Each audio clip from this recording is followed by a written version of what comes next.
But anywho, well, those are rare to come by these days since Michael Jackson and the other Anna Nicole lady. But anyway, welcome to the Church of Mabus radio show. Did you catch our last show on tripping? Well, wham, you should listen to that one. This dude's tripping balls the whole show on just tripping. We were just talking about hardcore dope. Hardcore dope. Hardcore dope. Psychedelics. He wrote a book from Inner Traditions on psychedelics, and we tripped out. But anyway, and no alien dildos, but that tripping show, I guess it's okay to talk about that stuff now everywhere since it's like Joe Rogan and all that. Seems like they're just talking about it. I actually went to YouTube and typed in dildo reviews and like just to see what the rules were on that, and there apparently are no rules on that. There might be like some lady flopping around a big fish all over the camera. I'm like, what's going on? But anyway, you're listening to United Public Radio, 107.7 FM, New Orleans. Our guest is sick. We're going to reschedule him. It was Victor Baines on Nostradamus. We'll get him on. He also talked on the phone not too long ago. Cool dude. Talked about an alien encounter with a UFO and telepathy with his friend. I think he was on a bike or something. But anywho, we'll get into that. Yeah, Jeffrey, I had an interesting passage from The Nostradamus that fits in with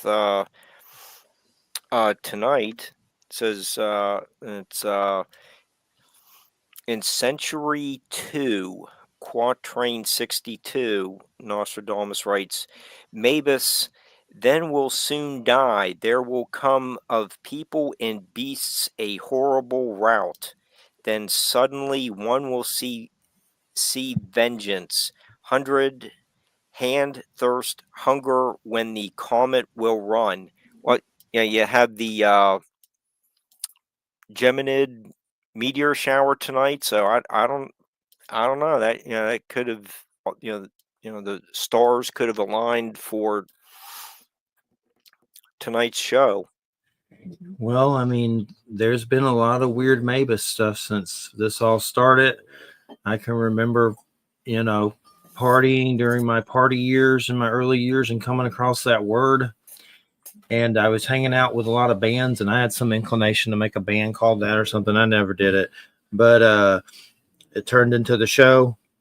And just a lot of weird stuff with that word that I've seen over the years. And, I'm familiar with John Hogue and a lot of different people. John Hogue was pretty much the one that kind of brought that to the limelight with his own documentaries and stuff, and kind of I think I don't know if he is the original person that associated the word Antichrist with that, and that may be a possibility that he was, because it's not really in the quatrains that's what that is, which maybe it is. I don't know. I mean, that's the mystery of it.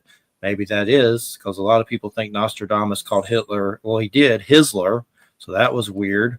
And that's what's weird about Eric. You hear what Eric's saying off the cuff and you're like, oh, just dismiss it. But once he starts breaking down Drumpf with acronyms and putting it up there with Hisler and the breakdowns, like he breaks it down at a genius level, and you start to look at it like, this is really creepy. And Trump is, to me, a Napoleonic kind of a dipshit kind of character. So, I mean, who knows what the hell's about to happen as far as everything goes. It's scary. I mean, he could be like a Benedict Arnold with all this stuff. Because, there's just so many different things. He could, turn out to do something decent, which probably not. But I've also seen some weirdness with Osama and Bush. If you put those together, Mabus. If you put Obama and Bush together, Mabus. So is it an acronym for the time period that we're in? I've tripped out and said, well, hope I'm not Mabus, and I croak, and then that's what this was the whole show. Probably paranoid delusion, hopefully. But I think Nostradamus could see into future lives, and he also referenced his son in some writings. And there's some Oracle tarot decks. I have it somewhere. I don't think I even opened it, but it's about all the weird symbols that had something to do with some communication with his son. And I've even heard some rumors, or I don't know if I've seen it but I've had trouble finding it. That there might have been some UFO extraterrestrial stuff mentioned in some of his quatrains, but that seems kind of hard to find. But I have seen some stuff like that, some mention. I know I've seen it mentioned, but I don't seem to be able to find much about it. There we go. Okay. I was there we go. Fire from the Sky in 81. There's a little finger. Is that coming across? Can you see that? Yeah, fire from the sky, city almost burned. Yeah, I see it. Yeah, there's I was jotting down a couple things. You just have to wonder what he get there. What was the other one I was looking for? Okay, there's Hister and Quatrain 24. There was something like the stake in the. Can't find it now. The movie. I don't know if you've ever seen the. Not to interrupt you, but real quick, the movie. The Dart from the Sky. That was the one I was looking for. Have you ever seen the movie? I forget what, like 1990 something, but someone plays him in a movie, and it's not bad. It's got crappy reviews. Not that I care; they're wrong most of the time. Not all the time, but a lot of times. But it's an older movie about Nostradamus's life. Rutger Hauer is in it as some monk that blows up stuff. But there's a scene in it where Nostradamus does take psychedelics. I don't know how accurate that is with everything, but he does some psychedelics and trips out and sees crazy stuff and writes it down. But it's actually a pretty good movie. There's a good soundtrack. It's like 1996 or something like that. Let me look it up. Oh no, I didn't see that. What was he also in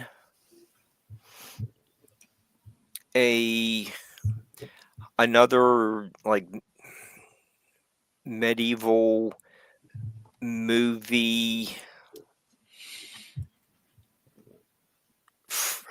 maybe in the late 80s, with where he was a human like at day, then he'd turn into an animal at night, and then his girl,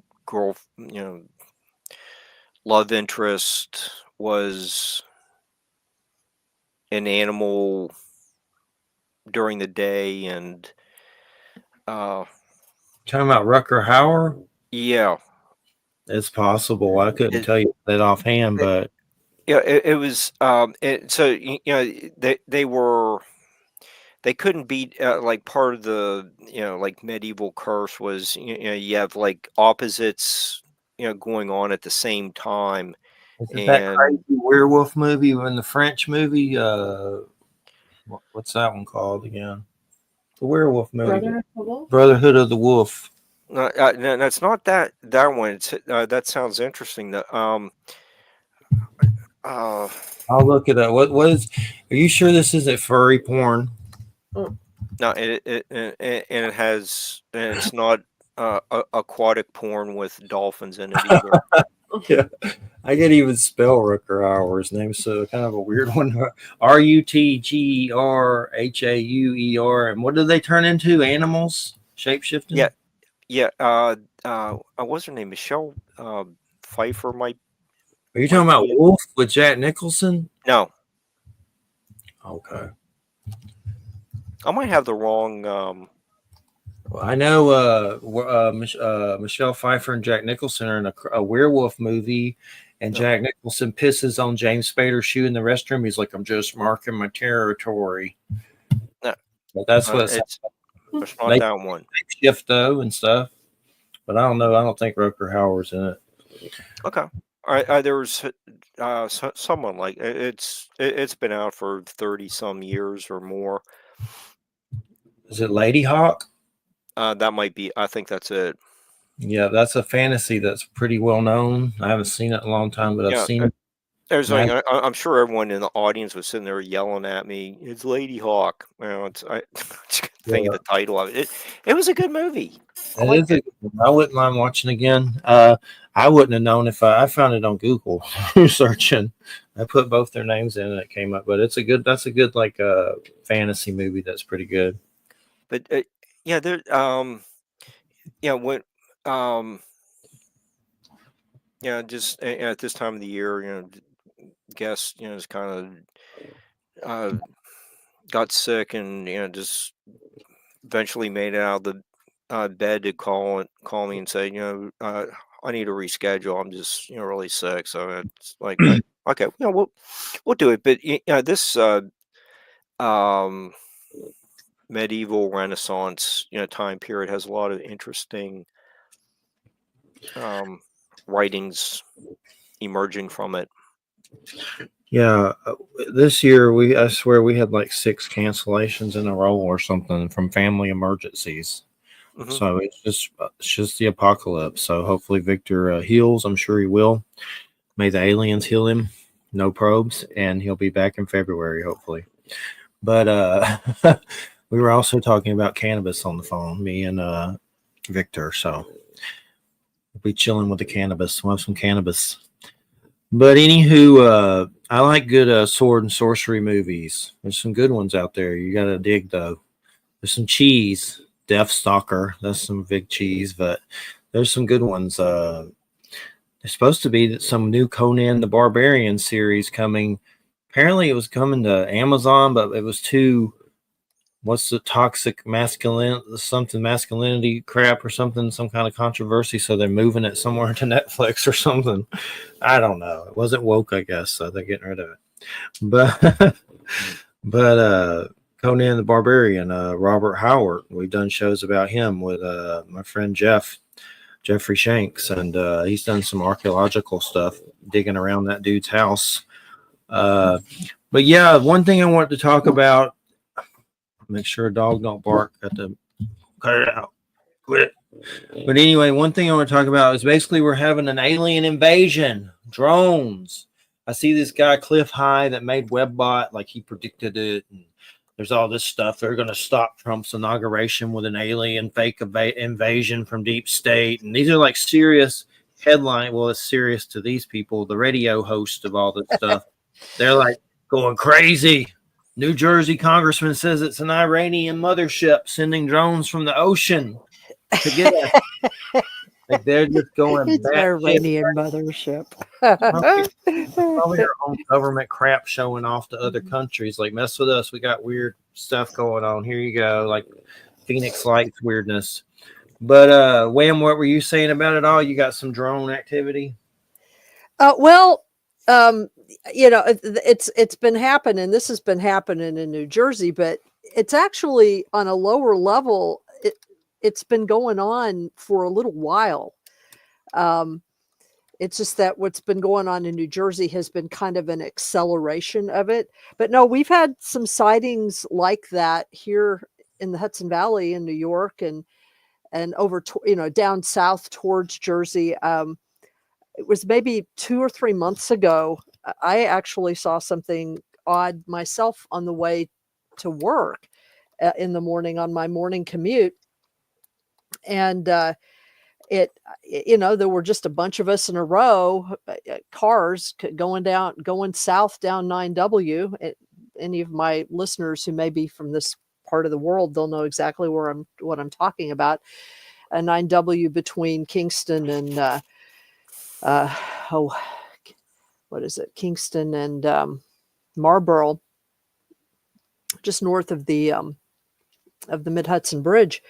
And I saw this flash out of the corner of my left eye, and I looked up, and there was this.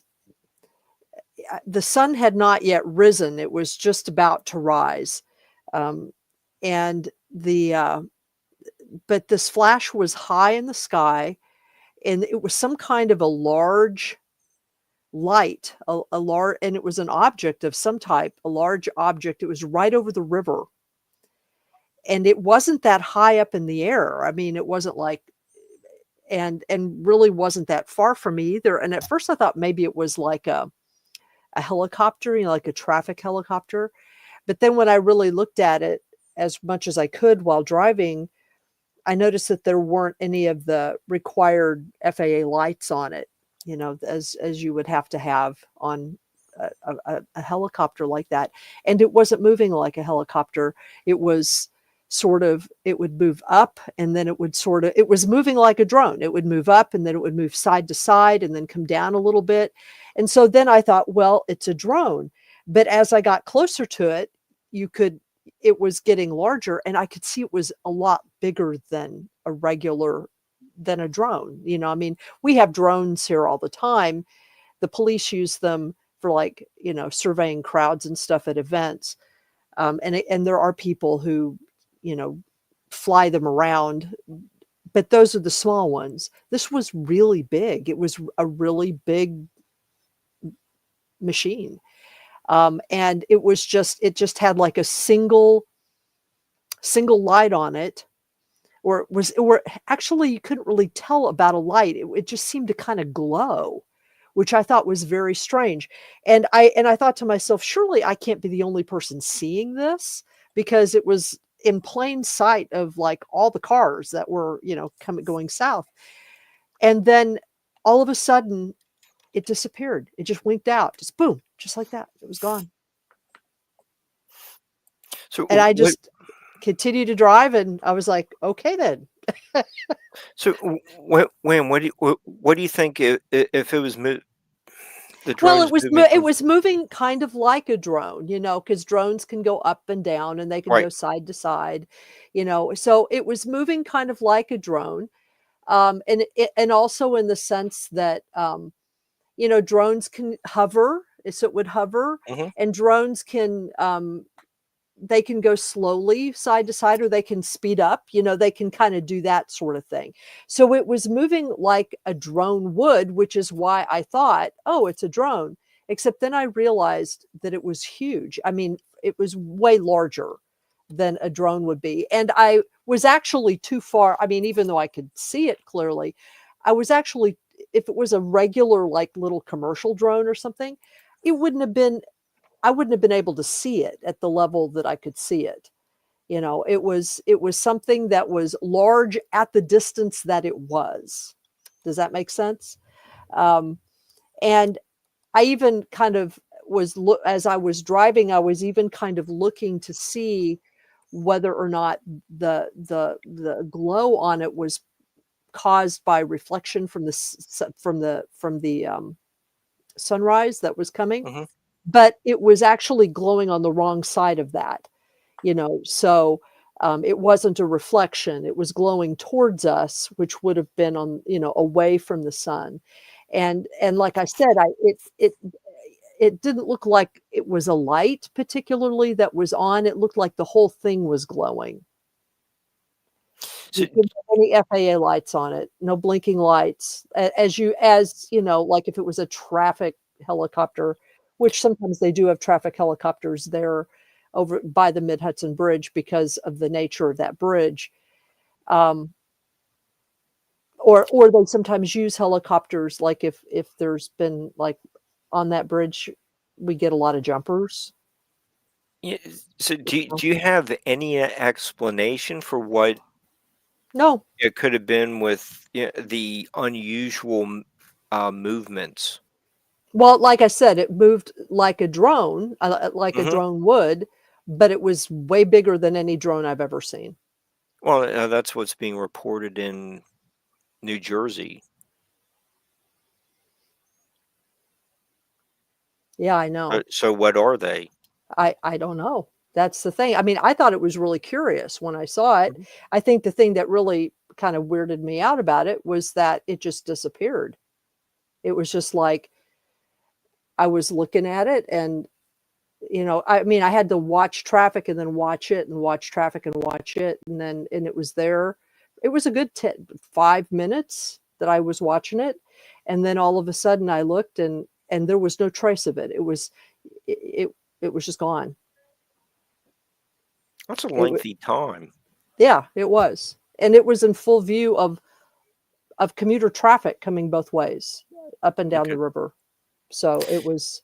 Okay. So that sounds a lot like the Phoenix Lights case, where there are a lot of eyewitnesses. Mm-hmm. Well, you just can't say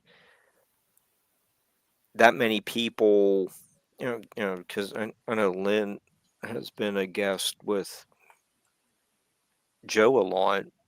It's like you can't discredit thousands of people who saw something. Right? You can if it's just a single person, but I mean, it's something hovering over uh, rush hour traffic. You can't say you just never saw that. It's Right. Well, just and and what's weird is that, I mean, there's several, I mean, this isn't the first time that I've seen odd things over the Hudson River.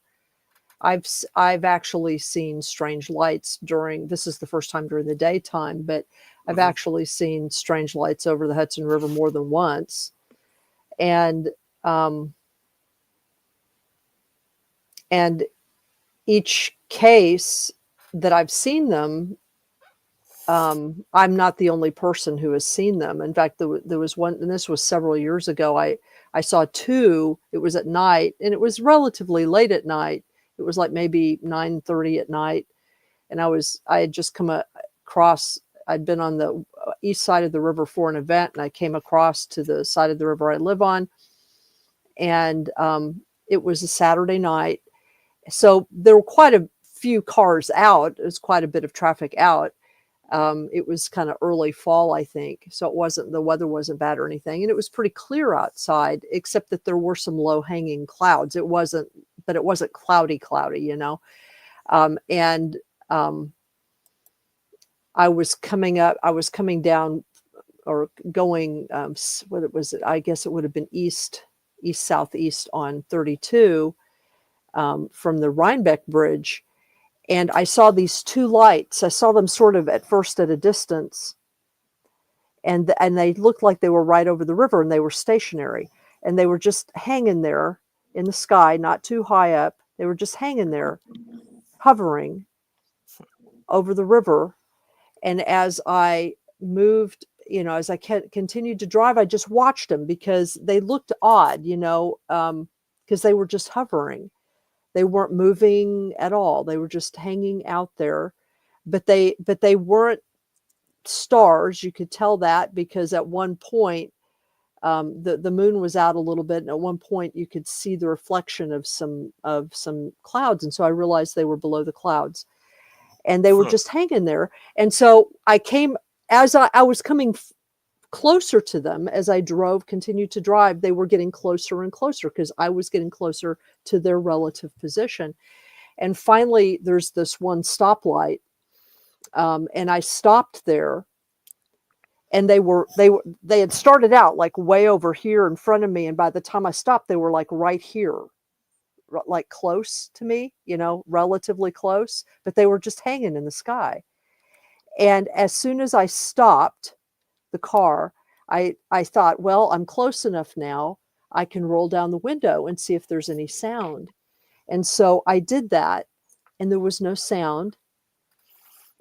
And as soon as I rolled down the window, like literally, as soon as I rolled down the window, both of them at the same time just started moving really fast in tandem, and they were gone. And what was weird about it was that when I'd first pulled up to see them, I'd glanced over to the person who was on my right in this other car, in the car that was to my right. I glanced over, and they were looking at it too. And we glanced at each other and sort of acknowledged, and that was before I rolled down the window. So it was quite a lengthy observation. You know what I mean? I mean, they were probably in sight for 10 minutes. And then as literally as soon as I rolled down the window and to hear and realize they were silent, they just both, like in formation, just took off to the north, really pretty rapidly. And then I found out later, I went to another presentation, or maybe I was doing a UFO or something, some kind of presentation. And I found out that week, several other people had seen things like that over the Hudson too. There were several other people who came up to me after the presentation and said, yeah, we saw this. And so, and like one couple came up and they actually had taken a picture of it on their phone of something similar. Yeah. So, William, as you but were see, talking, the part of the thing is that in the Hudson Valley, these kinds of things are really common. People see them all the time. They see them they see strange lights in the sky so much, especially in certain locations, that people don't even bother reporting them. yeah, That's how common it is. yeah, I have a question. You were talking about, you wanted to roll down your window to hear if there was a sound. Yeah. Was there an engine? You Or were wondering. did it sound like a drone, or were these drones? Yeah, or You was know, there no sound? Well, okay, you found out there was no sound, but as soon as you put the windows down, okay, they start they moving away from you, and Keel's the Mothman prophecies. You know, he has some interactions like that, like doing the Morse code with UFOs, where he was turning on his lights, and uh, it was nighttime, and he was on a hill, and he was turning on his right. lights and putting on the high beams, and the UFO was responding to that, or the lights. Do you does it seem like there was was it just coincidence that as soon as you put the window down that they moved, or are they? Do you think that they're sensing something? I just thought it was weird. I mean, Yeah, like I don't try to speculate as to why that would be. I just noticed the correspondence between me mhm. rolling down the window and kind of leaning out a little bit to see if I could hear anything, and then them taking off. I don't know. I have no idea whether, I mean, obviously, if you do something like that from the human perspective, it seems like a response of some type, but I don't know if it is or not. And I don't know. You know, I mean, all of the various things that I've experienced here, um, in the valley, have all been they've all been kind of weird and uncanny. You know what I mean? In the sense that it happens, and there's a part of me that doesn't quite believe that it's happening because, I've been talking about and studying this stuff and involved in the paranormal community for, most of 40 years. And I haven't had as many experiences as some people. Like, I haven't had as many experiences as Jeffrey has had. And I've had a variety of experiences, but some of them have been kind of low level. So that when something does seem to happen, there's a part of me that doesn't quite believe it. It's kind of like, really? Really? You're just hanging out in the sky, and then all of a sudden you're just gonna shoot away from me now? That's kind of what my response is to it. It's like, oh yeah, you're just being stereotypical UFOs, aren't you? I mean, that's sort of actually my response. Other than that, I don't really know. I mean, you know, the most extraordinary experience that I had here is so bizarre that I rarely talk about it because it makes no sense to me, and it just sounds bizarre. And the only reason I know that I'm not completely insane is because I have heard a few other people talk about similar experiences they've had, not only here, but in other places. And so I know that all I know is that I'm not the only person who's had this experience like this. That doesn't mean we're not weird. Okay. But Can you tell the experience to everyone? I have told the experience on here Which before. one was it? Which one was it? Just briefly. Well, it was a few years ago. It was, maybe in 2013, 2014. It was a while ago. And I was going home from a sociology class that I had taught. I think it was a sociology of religion class that I used to teach at the community college over in Dutchess County. And I was coming across the Mid-Hudson Bridge, the same bridge that I talked about earlier, except this was at night. It was maybe 9:30, 9:45 at night. I was very tired. I had had a long day, but my brain was very clear. I was doing what I often did when I had an evening class, which was kind of debriefing in my own head, about the class. So my brain was very much in high rational mode. You know what I mean? I wasn't thinking about anything paranormal, anything weird. And when you go across the bridge, the Mid-Hudson Bridge, you take kind of a hard right and you go up an incline, and then you take a hard left, and you're continuing the incline, and there's sort of a ridge off to your right, and there's like one of those companies, at least at the time, I don't know what's there now, but there's a building there that at the time when this happened, at the time it was a one of those storage places, where you can rent storage space. Self-storage. Yeah, and at the time, these are gone now, but at the time there were toll booths. So you do the right turn and the left turn, and at kind of at the not quite at the apex of going up that hill before you'd go on to the off ramp, there were toll booths there. So you had to kind of slow down. And as I came around, I took the right turn. And as I came around taking the left turn, I saw that there was this huge, I mean, it's impossible for me to even describe how big it was. This huge ship in the sky over, it was so large that it was kind of like it was looming. It looked like it was coming over where the self-storage building was, and that it was just coming over, like the front part of it was just coming over the toll booths, and the bottom of it was no more than 100 feet in the air. And I can't even describe how huge it was. It like blotted out the sky. And I was so transfixed by it that I almost wrecked the car. I had to slow way down. And it looked like there was these windows in it.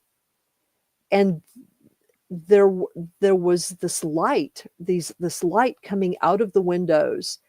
And I can kind of describe what the light was like. It was kind of a orangey, peachy color, but it was extremely bright, and it was pulsing, and it had this depth and this, it wasn't like any light I've ever seen here around, I mean, I'd never really seen anything like it before. It was transfixing.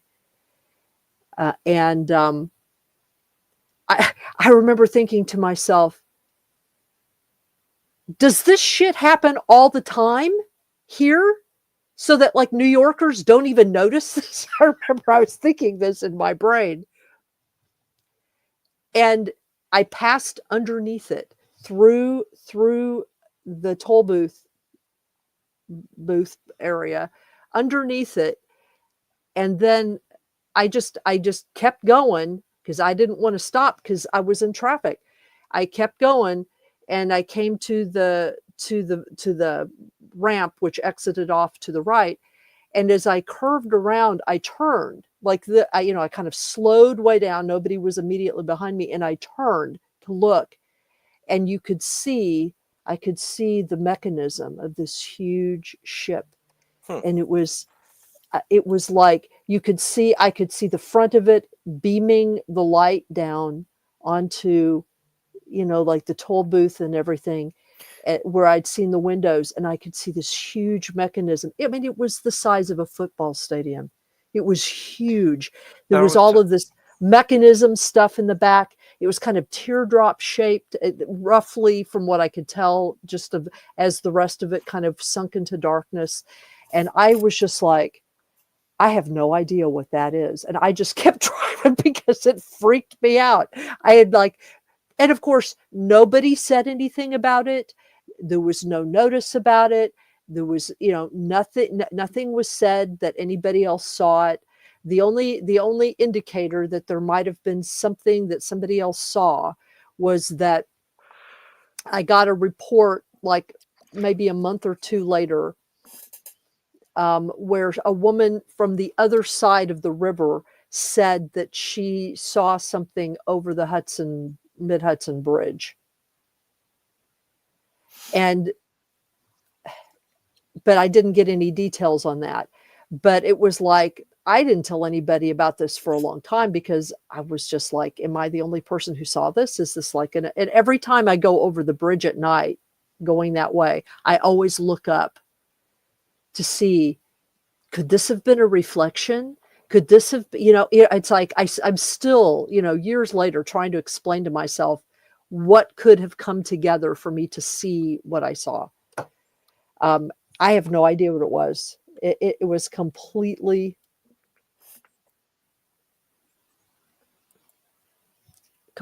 bizarre. Well, it's credible though, but you can go back to Barney Hill's report.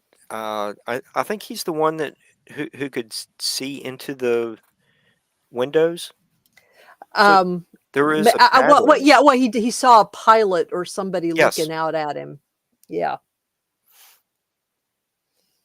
but there are other documented cases like what you're talking about. A lot of people know now about your story. Maybe they'll call Joe and let him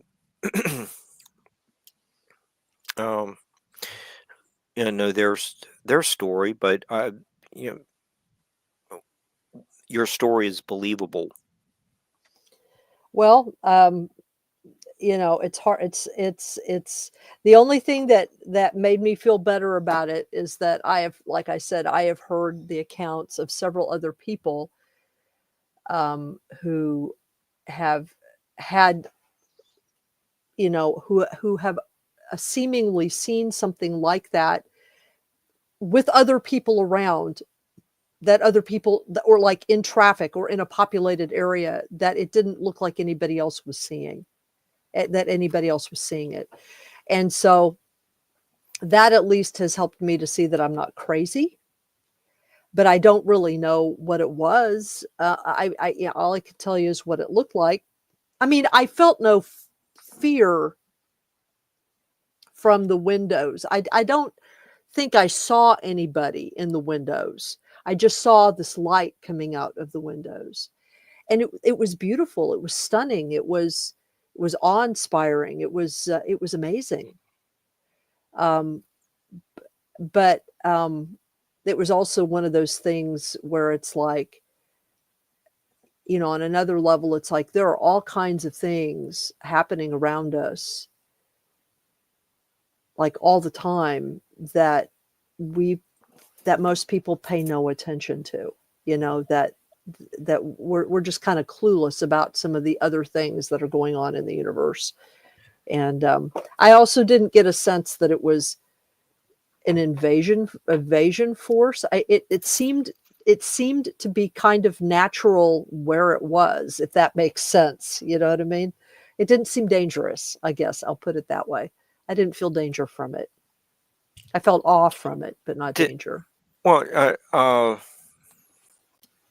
I don't think your story sounds crazy. Like if you would say that, when you uh, were going driving past the self storage unit and you saw Miss Moffat, I'd be a little concerned, but I believe I believe you. But what do people, uh, you know, since you've been involved in sociology, how are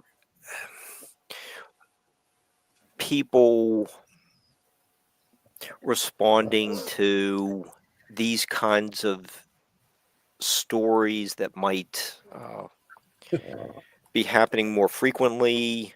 Uh, you know, either your story, or just you know, or the last 24 hours, the news cycle is pretty much dominated by drones.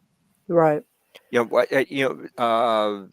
is Ancient Aliens and UPRN um, changed people's perceptions of unusual um, phenomena. Phenomena. Well, you know, I, I don't, I don't really think, I don't really think in essence much has changed. I think it seems like stuff has changed because social media and social mass media affords more open discussion Hmm. or opinion making or conspiracy mongering or just sort of jaw flapping about things. But in terms of actual theories, um so I, I haven't seen I haven't seen any theories now that are, if they're good theories, I haven't seen any theories now that are really any different than some of the best theories that were proposed 40, 50 years ago, by people like Vallée or Keel or, or even Ivan Sanderson in some cases. Um, and I think that the only thing that's changed, other than just sort of like the level of gab about it, because social media and the internet affords that, it hasn't necessarily made any particular group of people more open than they would be otherwise, because everybody's got their own opinion. And like if you get on some of these forums, or if you get on subreddits or whatever, you'll find that people are just as, I mean, there are a few groups, a few places where there's like open acceptance and understanding of different things, but a lot of times those discussions simply exist for people to spout their opinions or to shoot other people down. Um, I don't know. A lot of the people that I know that are actually doing deep thinking about this stuff, they actually don't participate that much in those kinds of forums. And the people that are doing the on the ground research are often not the people who have podcasts. So I'm not,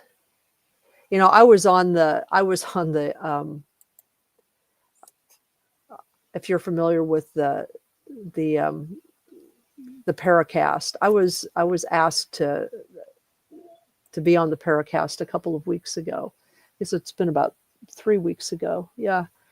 And one of the questions that I was asked, because we talked about UFOs and about other Fortean things, and one of the questions I was asked by one of the interviewers was what I thought about like the latest stuff coming from the Navy and the military, and the AUP stuff and all that. And I said, well, frankly, I don't think about that stuff very much.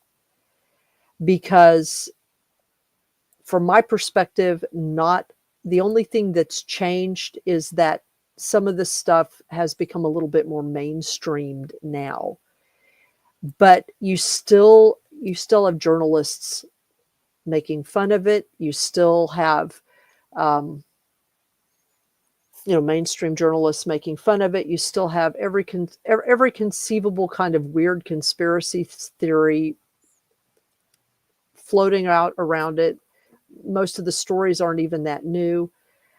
To me, the most important thing about all of this is that for the serious investigator, and this is maybe the good part, for the serious investigator, just simply because of the internet and because of the ability to get a hold of some information now, especially older information, it is now possible to do a personal level of research on a level that maybe you couldn't before, because you're able to get books and materials from a number of different places more easily, and you're able to collate them a little bit more easily. That doesn't mean everybody avails themselves of that, because people still tend to sort of, stick to their little bailiwick of things. But, and I do think that among some of the younger investigators, even though I do think a lot of them suffer from lack of historical context sometimes. So some of them still are reinventing the wheel, and they really don't need to do that.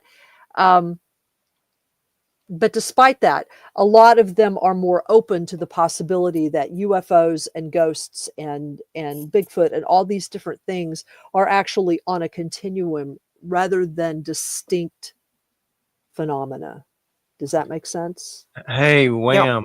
Hey, Wham, was there any hot seat questions about you being on this show? And also, was it any of it about your statement that you made that you originally thought they approached you about? No, actually, it wasn't. There were no hot seat questions. Wow, good. There were no hot seat questions at all. It was actually a very congenial, rather entertaining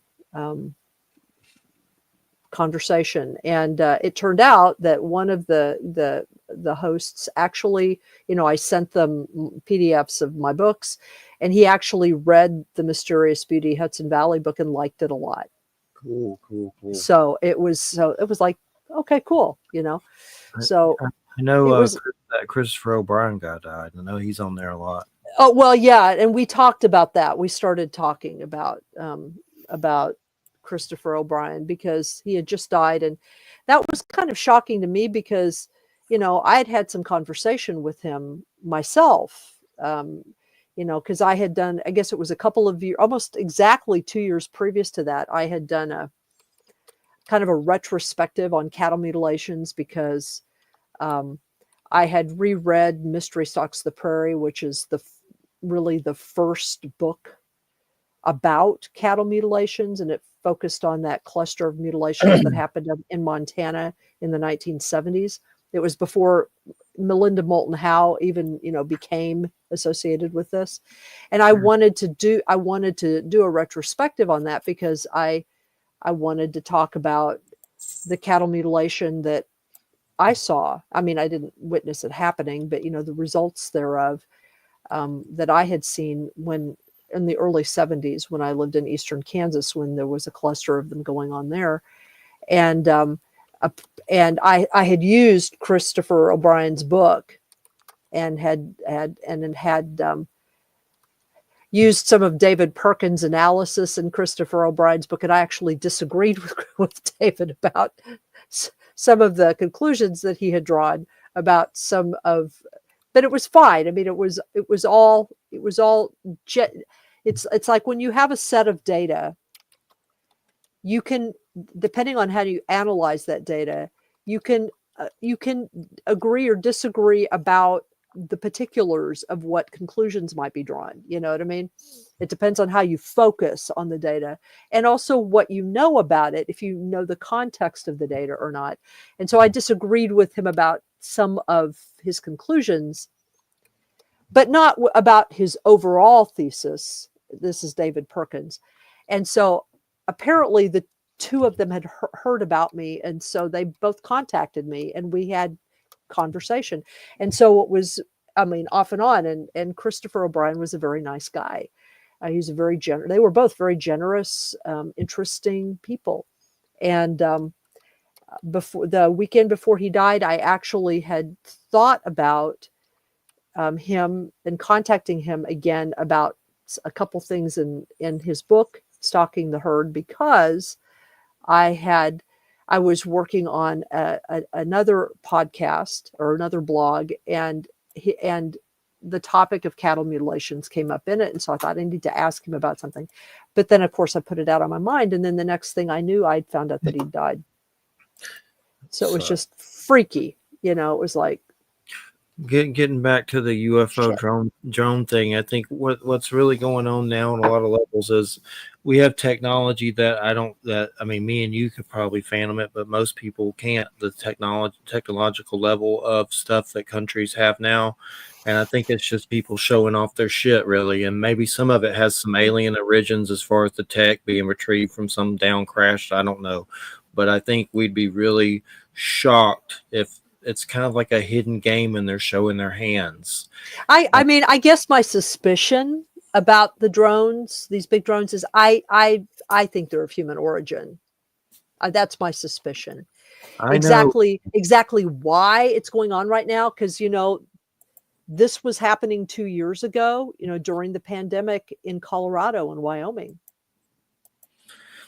And so why this is happening, I don't know, but I do think they're of human origin.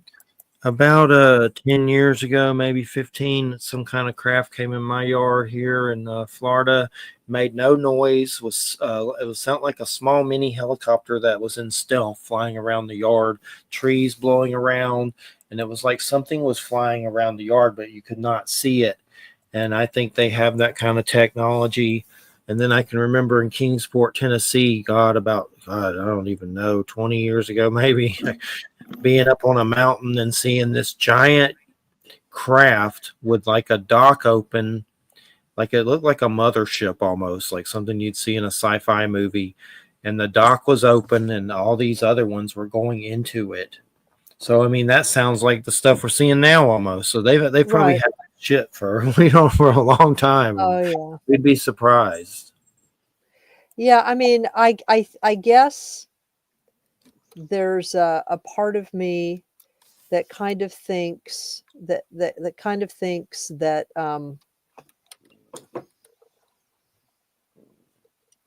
some of the reason why this is being done is in possible anticipation of civic unrest here.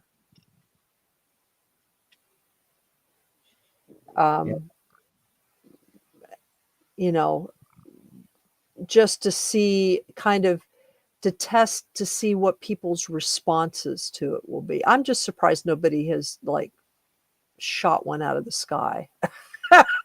Honestly. There's some interesting, I don't know if you've seen that, what is it, Alien Investigation with George Knapp yet on Netflix? Yeah, I've watched a couple episodes. The Brazil story seems to have those things coming out of the ocean on a mass level, and the government, U.S. was there, and some people got attacked, and they even interviewed some lady that had like scar tissue still from the wounds and stuff. But I mean, that's similar things. That's what that congressman said, but he sounds, I don't know who it is. He probably sounds like a kook maybe, but somebody said they saw like 50 of those come out of the ocean up there. And I don't know if it's New Jersey. I think so, but that was his quote. He saw 50 UFOs coming out of the ocean.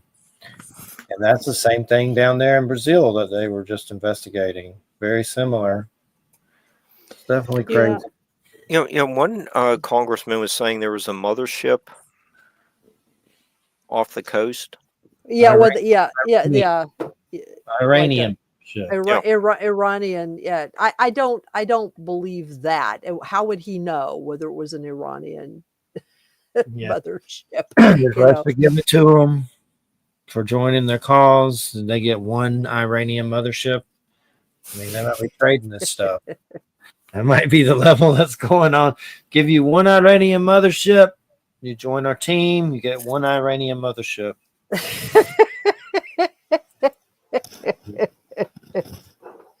think that's it. But I know when the fuse finally lit, it's going to be one shit show blowing up, buddy. That's all I know. What about Battle for Los Angeles? You remember that story? We had a guy on his name that was real into that. Oh yeah, I do remember that. Alive still. I don't even think that dude's alive. But that was them gunning down a big UFO, and they got pictures of it. I know Dan Aykroyd talks about that on that documentary with David Sarita. Gets into that heavily. Well, I think I actually, let's see, I've got to check to make sure that I haven't changed it, but I administer a group that's on Facebook called Hudson Valley Paranormal Central, and I've got I've posted a couple of the drone things on here, and including some pretty good photos of some of the drones, of some of the lights.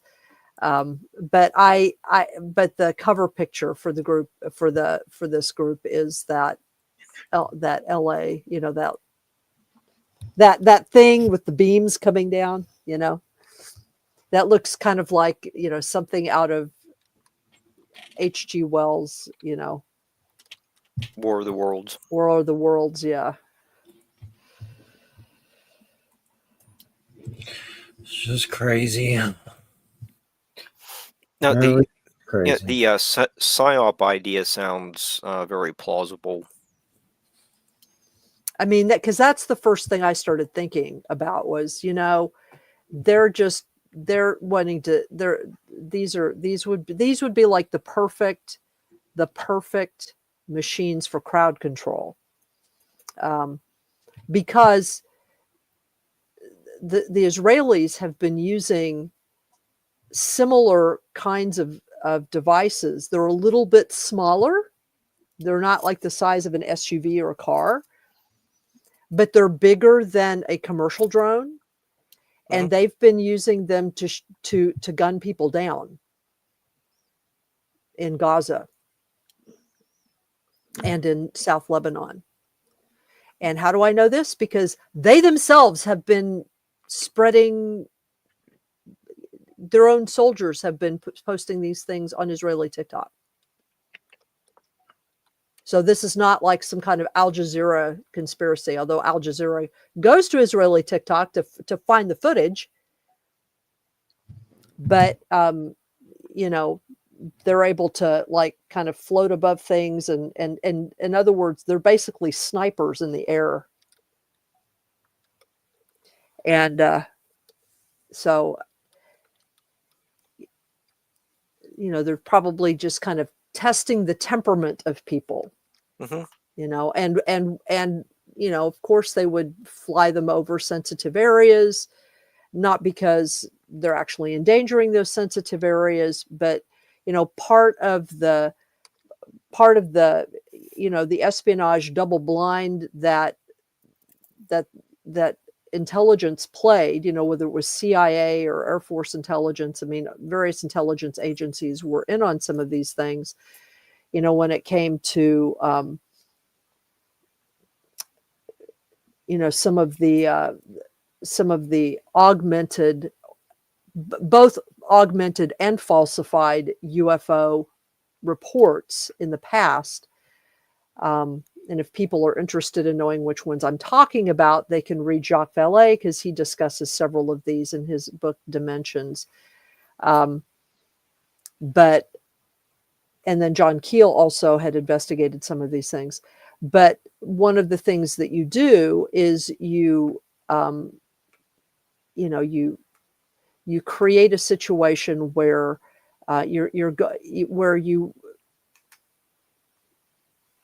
you go over these sensitive sites so that it looks like something else is doing it, but it's really not. It's just us doing it. We may even, sometimes intelligence agencies even do this to other to other branches of the military without telling them that they're doing it. You know what I mean? But I mean, You it's pretty typical of black ops or psyops. know, when you've been doing,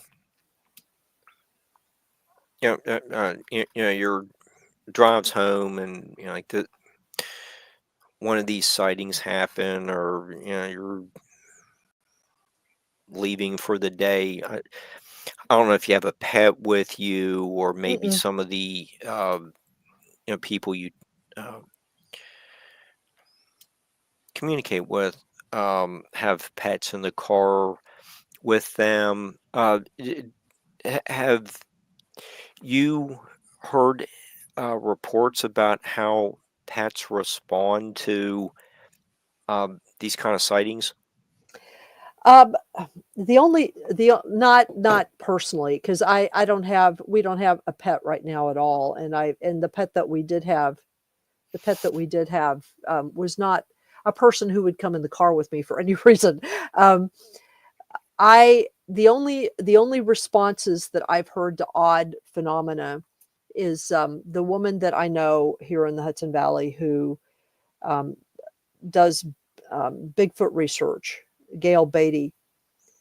Um, and some of her Bigfoot research, some of the witnesses that she has interviewed, some of them report, not only Bigfoot, kind of classic Bigfoot experiences and Hmm. sightings, but there are other types of phenomena that are often accompany those, like lights in the sky, or strange lights in the fields, or strange lights in the woods, that sort of thing.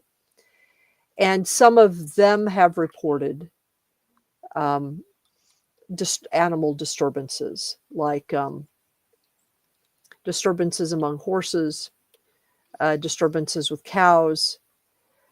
There have been a few possible mutilations, but most of the mutilations that have been reported here have not been of cattle or domestic animals, but have been of game, of deer, of Hmm. rabbits, wild rabbits. Um, and what people find are quite distinct from, what hunters, usually it's hunters that find them because they're in the woods or in places where hunters are going. And they're quite distinct. The things that they find are quite distinct from predation, in sort of the classic ways, the stripped muzzle, Hmm. the pretty much what you see in a cattle mutilation, except it'll be a deer. um, gail has Gail does occasionally, because of where she lives and what she does occasionally have some odd phenomena around her house that she has reported. And occasionally she's had a couple of strange animal deaths. And she has told me about a couple of times when her chickens were disturbed by something that was, clearly not a raccoon or a possum or anything like that.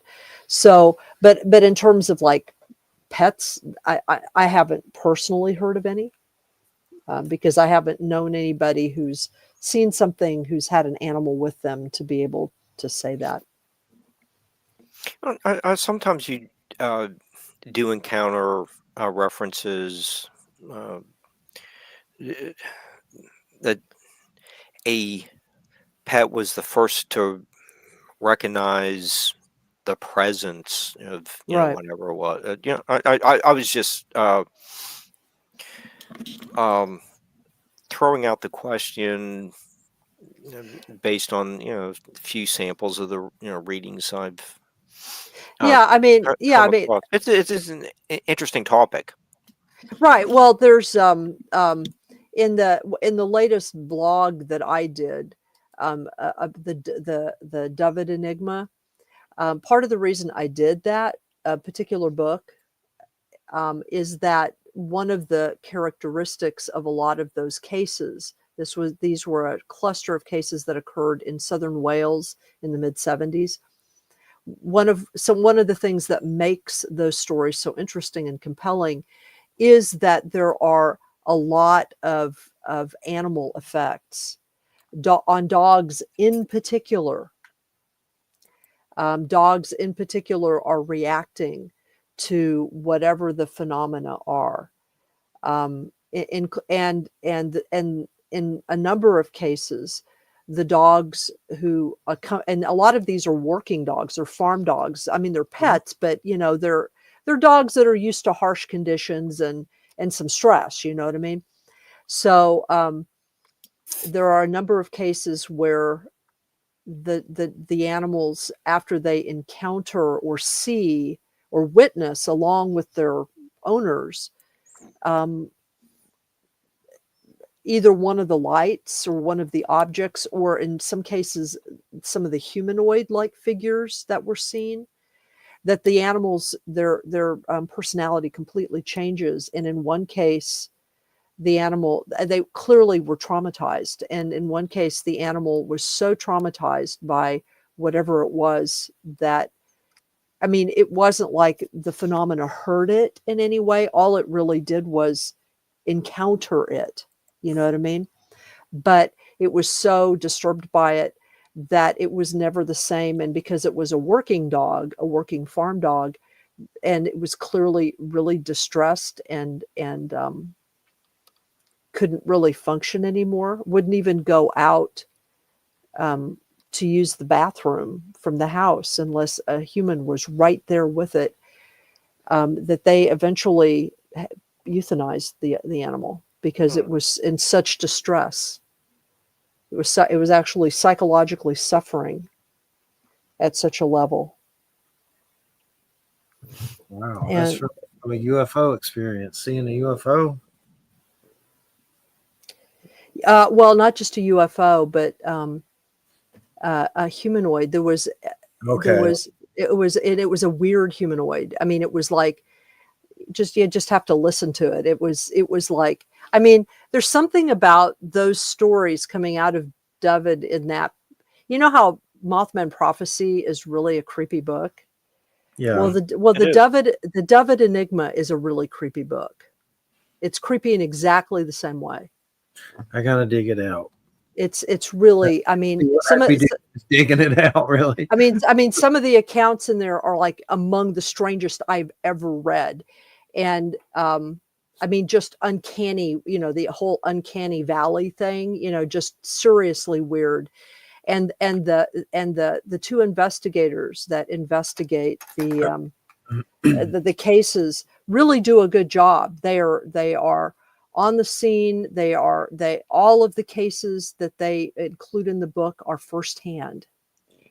Like all of them, they interview the people who had the experience, and they reproduce the interviews, and they go to the places where the experiences happened, and they do measurements, and it's exhaustive. It's actually really good. But it's thoroughly researched, and yes, all sides are present, and I think that was what I was commenting on, while we were in the green room, is Jeff the Talking Mongoose is like that too, and I think that's why I really enjoyed it. I think Tim Swartz did a great job of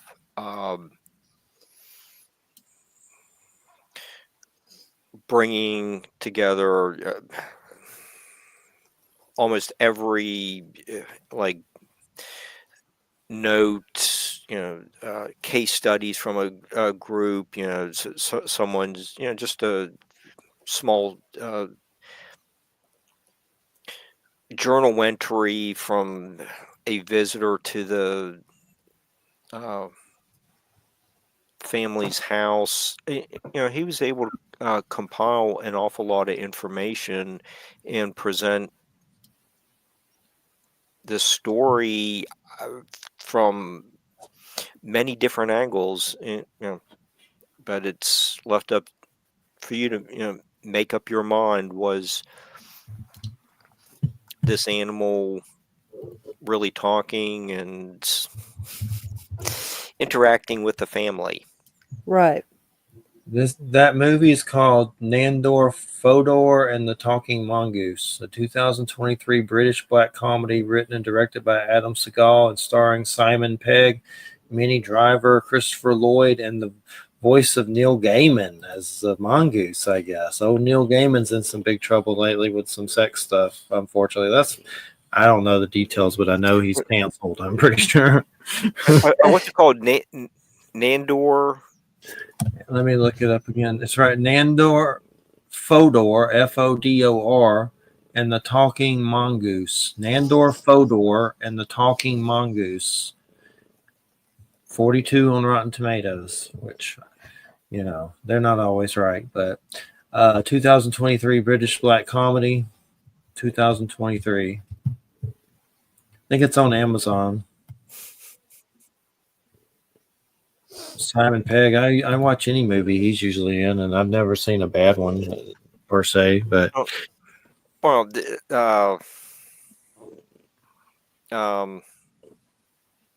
what was his zombie movie?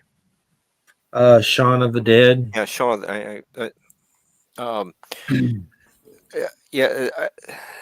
That's actually a technically brilliant movie. This kind of ranks up there with like Psycho. I saw. It's a good one. It's just the painstaking detail of recreating the scenes, repeating how the actors looked prior to being bitten. It's really well done, and you don't see mistakes. It's a good I one. was very impressed with just every aspect of the movie. I remember them throwing the records at the zombies. I can remember. I know they're doing a 28 years later, which is, of course, there's 28 days later, 28 weeks later, and then the trailer just came out for 28 years later. It looks batshit crazy. Alex Garland's doing it. And I know Danny Boyle did some of the other ones. I don't know how much he's involved, but those were very well done movies as well. Yeah. Interesting premise. I can't think of the Irish dude's name that's in a bunch of movies. He was in the crazy one with Colin Farrell recently. Well, Brendan Gleeson. How could I forget that? But some guy on my Facebook attended his school as an acting school, and Brendan Gleeson was his teacher. I don't remember the dude's name, but I remember him telling me the story. But Brendan Gleeson was in one of those maybe 28 months later. But the trailer for the new one looks crazy. Looks creepy, real creepy. It seems like there's a lot of cults rising, and it looks like Walking Dead, but actually a lot better on a lot of levels. So it's going to be a good one. But what else has been going on? I don't know. I'm always hunting for something to watch that's good, that's different. There's been some crazy stuff on Paranormal Caught on Camera. Some guy got some dog men in a tree with blue eyes and really good, crazy good footage. I meant to write down his info so I could look him up. But as far as books and stuff, I haven't. Is there any other books you've been coming across, Wham, that's real good lately? You mean paranormal books? Because I haven't really been reading paranormal books right at the moment.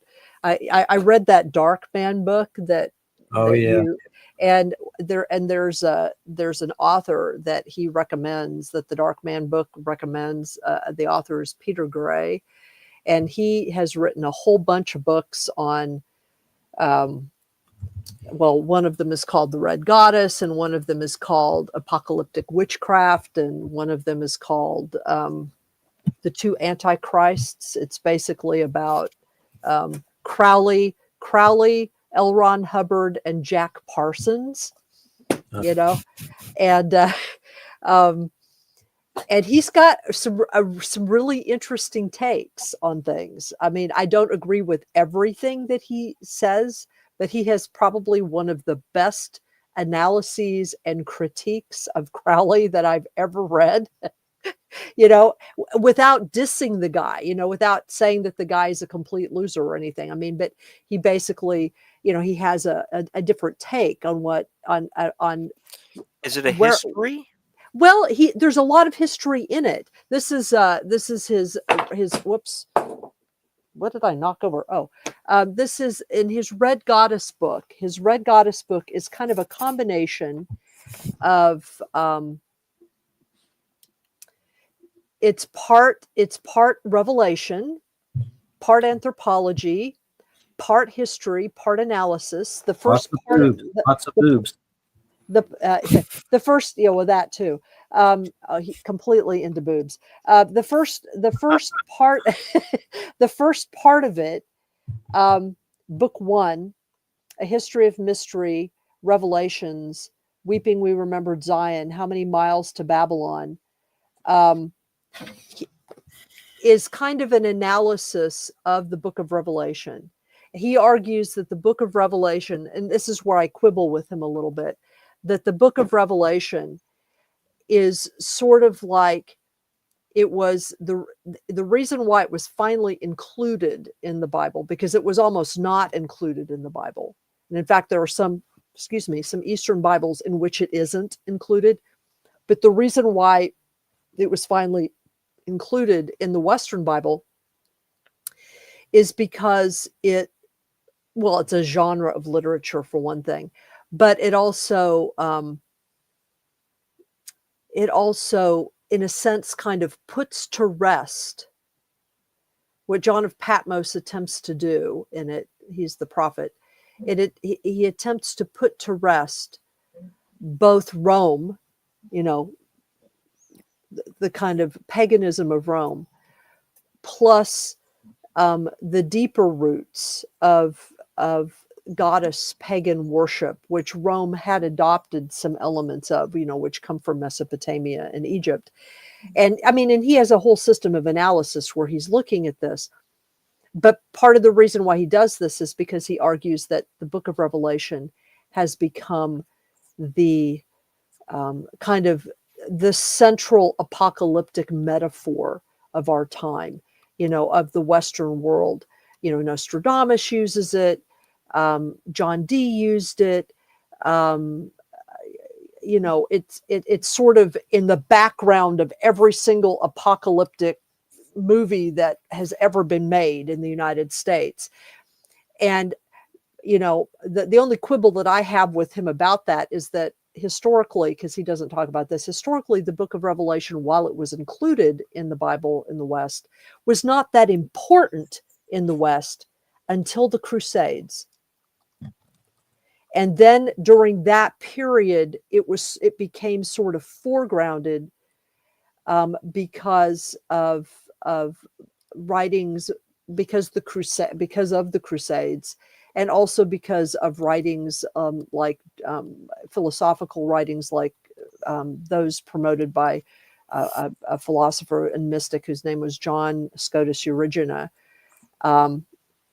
And where he basically creates the rubric of the history of the church that is later used by all kinds of people, all kinds of groups, from the Rosicrucians to the Templars on down to most evangelical Christians, essentially.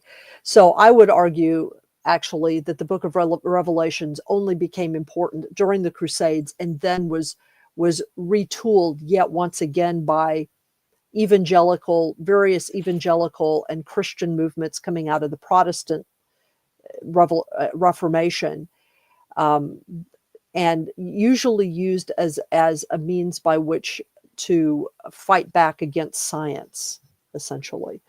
But other than that, his analysis is really good. So that I've been reading Peter Gray. It's Grey. And I've just started reading his Apocalyptic Witchcraft, which is kind of his manifesto. Um, the Red Goddess is sort of like his declaration about the goddess, and then Apocalyptic Witchcraft is more about kind of it's kind of like, I think that's where the Dark Man guy got a lot of his ideas about the Dark Man, is from Apocalyptic Witchcraft. So that's what I've been reading lately. Not a lot of paranormal stuff. Yeah, that Dark Man was a perfect Halloween show. That was something else for sure. That was a good one. Well, Let we me. also have Friday the 13th to celebrate today too. And all kinds of Jason memes all over the place. Yes. It's been an eventful day. Yes. Except I always like Friday the 13th. It doesn't bother me. Friday the 13th is I was disappointed to hear Brian Fuller, who did Hannibal, that show that was really good, that got canceled after 3 seasons, even though it had like 5-star reviews with Mads Mikkelsen as Hannibal Lecter. He was going to be doing a Friday the 13th prequel series on Peacock about the Voorhees family, and it got canceled. Now someone else is doing it, but it would have been insane. That guy makes some insane stuff, but for some reason he can't stay on the project. Something happens, or I guess he clashes with the studios. He was going to do the interview, the vampire show that was out, the newer one, and that fell through. Last I heard, he's doing some new Christine, which that should be good, but he definitely does some weird stuff. But it's just sad to hear that Friday 13th thing fell through. Is it on the car? The Christine? Yeah. He's supposed to be doing a Christine. Hopefully he ain't been canceled from that, but The book was really good. The movie was. I love the John Carpenter movie. It's great. I just thought the book was very well done. I got the book. I need to read it. I got it. I got it not too long ago. I've never read it, so I'm looking forward to that. I enjoyed it. It was different than the movie, but Stephen King just has these great ideas that everyone can relate to, and he addresses them. Maybe our anxiety is diminished some after he walks us through these horrible events. And I know they're finally going to be doing the Dark Tower series. I know they tried to do a movie that apparently I never watched it, but I heard, it got horrible reviews, but they're finally going to try to do a series. I think Mike Flanagan's doing it. I think that's who's doing it, but something else Mike Flanagan's doing. Oh, he's doing a Carrie on Amazon show, like a series about Carrie. But I think he's also working on Dark Tower, like a series, which that's going to be complex. That's a lot of books. So if it does well, it'll last a long time at least. But you read any of the Dark Tower books? The Gunslinger? I have not. That's some Stephen King to get into if you get a chance at the library. But there's a bunch of the books, but the Dark Tower books. It's kind of like a weird Western situation, but it's a trip. It's different than most of his other stuff. It's kind of like a fantasy, but like a Western. Like, it's hard to explain, but it's different. So one he did, that's a children's book, a fantasy, Eyes of the Dragon. I've always loved that. That's a good one too, like a fantasy story about a dragon. But I get all his stuff. I'm behind though lately. I try to get most of his new stuff, but I have it. I'm just behind on it. Definitely want to see Nosferatu. I don't know if it's started yet, but I'll see it eventually. It's getting really good reviews. The new Nosferatu. It's at theaters. I think William Dafoe's a vampire hunter. And the original movie that came out 100 and almost 3 years ago. It really stands the test of time, and just to show you how much of a nerd I am. Yeah, there's an appeal. I have those movies appeal to me. Like some of the silent movies. A lot of them were horror or um, science fiction, and you could see where 70 years later, um, a lot of the directors are working in some aspect of those silent movies. You know, they've always been, the foundation of so many ideas. I just really, and I'm just glad you brought up Nosferatu because uh, it is a fantastic movie, and it just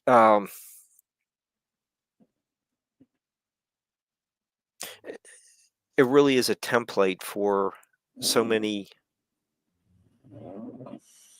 great movies. Yeah, it's a good one. You ever heard of one that was by Lon Chaney called London After Midnight that got lost? You ever hear that story? I I have not. Look it up. Sounds interesting. Look it up. There's pictures of him as he's kind of like a weird vampire with a top hat, kind of like a Jack the Ripper, but I'm not sure exactly what the story was, but supposedly they made it and something happened and it got lost. So it's like this big horror mystery called London After Midnight. And what's interesting though, on Kickstarter not too long ago, the Cheney family and a comic book artist got together and made a graphic novel telling the whole story of London After Midnight, like the actual. I don't know. I don't know how close it is. I'm sure. I mean, they have connections through the Cheney family, I would think. But basically, they did decide to do that movie in comic book form and made like a leather manuscript of it. It hasn't came out yet, but sounds pretty interesting. And Yeah, there. I think I don't know if I'm not going to get up and run into the other room and get a Hitchcock book, but I think there is one of the uh, very earliest Hitchcock movies that also disappeared, and there's like 6 still photos are all that survive. But things like that happen. You get some of these fires, and you know the film isn't preserved properly. So things like that do happen. I'm intrigued by what you uh, London After Midnight. I'll have to check into that. do some remember those words and just look it up. You'll find all kinds of craziness about it. But it's kind of like a big horror legend. And there's pictures of him dressed up as the character that exists and stuff. And he looks pretty crazy, pretty weird looking.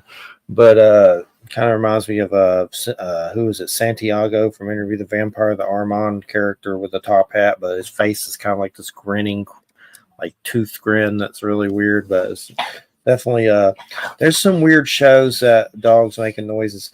There's some I found some Alfred Hitchcock. I forget the name of it, but maybe it's like the Alfred Hitchcock Hour or something like that. But it's like little stories, kind of like the Twilight Zone.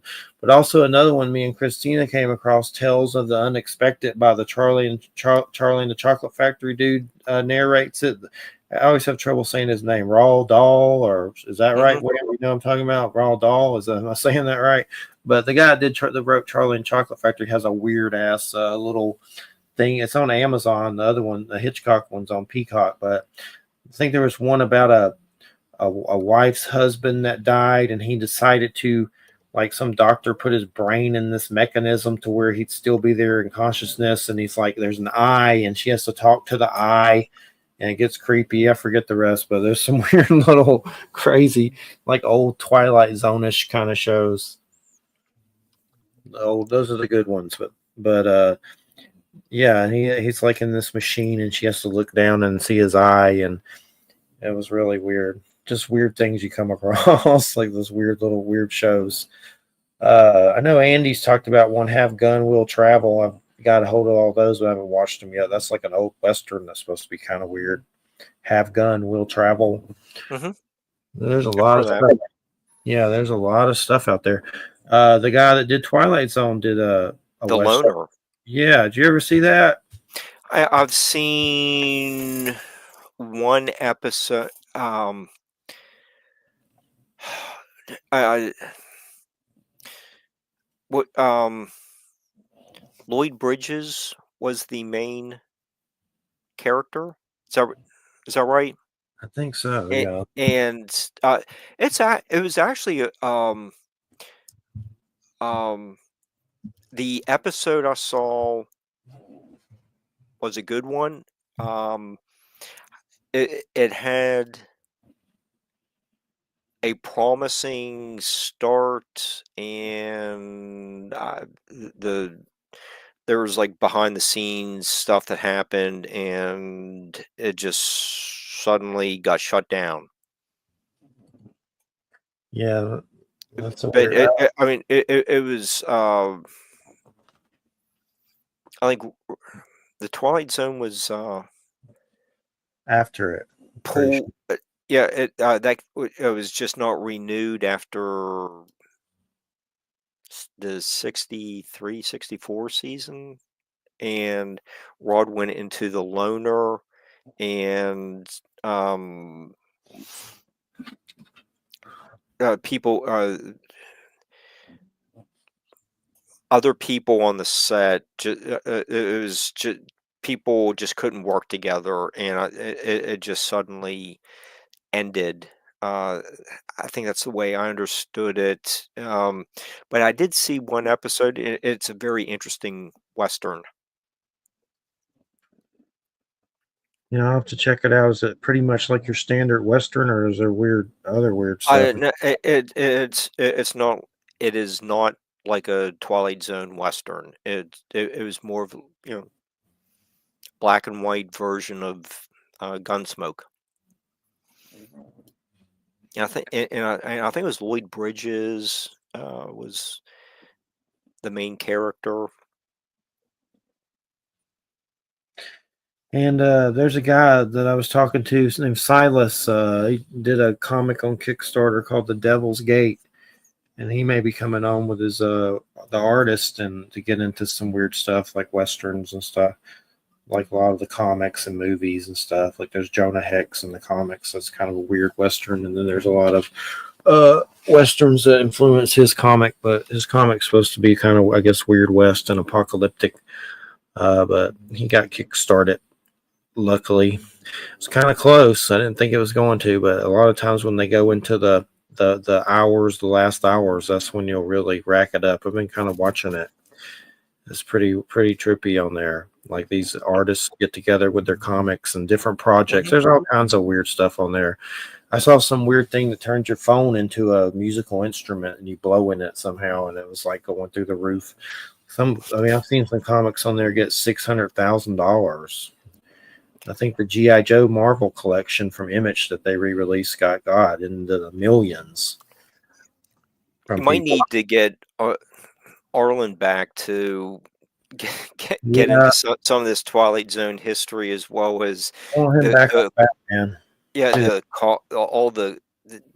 his in-depth knowledge of comics, how to present the artwork, like going from a phone to musical instruments. What would be some way to present that kind of transformation in a couple, 2, 3 comic book style drawings. So he he's be a resident artist for you. Oh, and you still need to reschedule with Dennis to talk about America's Stonehenge. Wait, did he cancel? I don't remember. I think it was on vacation. I think he showed. Wait, let me look. My memory's horrible lately. If so, that wasn't that long ago. I'm pretty sure he showed up, but I think, let me check. God, man, I'm out of control. I think my brain. I think there was another schedule. It's like. No, he showed up. He was there. That one happened. You were there. Yeah, I just found that was 2 months ago, so no wonder. 2 whole months. It was. Maybe he's forgetting that he did the show. He's like, he did it. Is that the guy who did the show? I was like, I don't know. Wham was there, and you were there. Okay. Maybe he's thinking of someone else. He was saying, yeah. I'll send it to you. We're all losing our minds. Yeah, that's about the point where I am now. Yeah, but it's okay. Sauron, Lord of Darkness, has America now. We're living in a Trumplegooch world, so it's expected that we're going to deal with some mind garbage for a little while, for 4 years, or for the rest of our lives, because Trumplegooch Emperor is in now.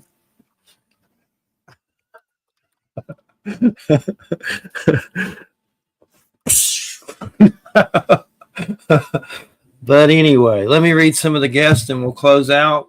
I'll send you that Dennis one. You can send it to him. He was here, I promise. It was a good show. We talked about some alien stuff. Oh, I sent it to you. Okay. Let me look at some scheduling. What's going on? Where is it? Eric Grimsrud, that's January 10th. Hill James Glenn, a stunt man. He doesn't like Trumplegooch. He's coming back on. That's the 17th. Try to get Jay on those shows because he finger bangs Trumplegooch. So if you align a person that doesn't like Trumplegooch, it's fun to watch them. January 24th, Wild Trees. Those 3 are Jay's. And then January 31st, Mark DeCamp. That's the guy, the energy specialist that fell asleep and missed the show. Wham will be there for that one. He seems like a good guy. I'm not knocking him. I feel like I could go to sleep all the time any second, so I'm not knocking him. I was just comparing it with that Afterlife Death show, sort of. Rick Osmond, February 7th. That's Wham. That's a good one about the Ohio Valley and 7 bears and all these archaeological craziness. Plus, he's Graves of the Golden Bear. Plus, he's a government spook, so those are always good. But seems like a cool dude. I was talking to him. But February 14th, Wham. If you need that one off Wham for some specialties, you let me know. That's Valentine's. I probably don't. Okay. February 21st. That's Jay again. And 28th. I'm still working on the rest. That's all I got. But Mark's helping me with that. Thank God, because I've lost my mind. So he's helping me with scheduling. Yeah, we're working on a few other ideas too. I'm just sorry about Victor. That just like one of those. We'll get him back. Viv and Victor got along great on the phone. He got sick. I'm not upset about it. It sucks.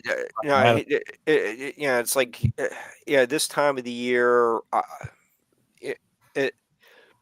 you always need some kind of backup because sooner or later someone's going to call you 3 hours before the show and say, I have laryngitis, sneezing, coughing, I don't feel well, that kind of thing. And that's what tonight was. People see Victor Baines on the History Channel type shows doing interpretations of Nostradamus's prophecies. We'll get him back. He's very I find him to be a very nice guy. I've worked with him several times. Very interesting. He called us two birds of a feather or something like that about me and him. So from our little chit chat, so that was good. Mhm. So yeah, we'll definitely get him back on. You got a Tim Swartz or a Preston Dennett hook up? Because I wouldn't mind those guys. Oh yeah. Yeah. You know, Preston's on the check network. in But I with. don't really know him. I've interviewed Preston once in written form, but I know he's from Georgia, so that's why. I mean, I'm curious what Oh. kind of UFO stuff. I'm from Georgia, so. Yeah. Preston has really extensive list of books on USOs and UFOs. Yeah, he's got a ton of stuff. Yeah, and I want him on the mongoose. Oh, yeah, that's a book you really don't want to miss. I really had a great time reading that one. It's a captivating story. What about my Michael Carter hookup? He's still doing things on Friday night. Dang it! Yeah, it's got a little dicey after Hurricane Helene. Oh yeah. He's up Yeah, there. he was like in the middle of that. He wasn't able to make it to his church. Oh man. Because the roads were clogged with trees. I'll put a word. Yeah, just check. If he can't, it's no big deal. But it was a good interview. I like that one. Michael's really one of the best. But he since when was that? October, for 2 months, he's been part of the rebuilding. Working with the community. What a mess that. And I really need you to get Jesus on, because we just got to do that for our souls. I'm serious. Okay, that's. I don't know. So there was this other guy that it's not the guy you got, but there was another guy. I could look up his name, but it's been a while since I've interviewed him. But he has a book from a Dolores Cannon Situation publisher, and it's like that where he interviews Jesus. I had him on a million years ago. Yeah, David. But we'll talk with. I'll get David scheduled. Just a few people. Like that.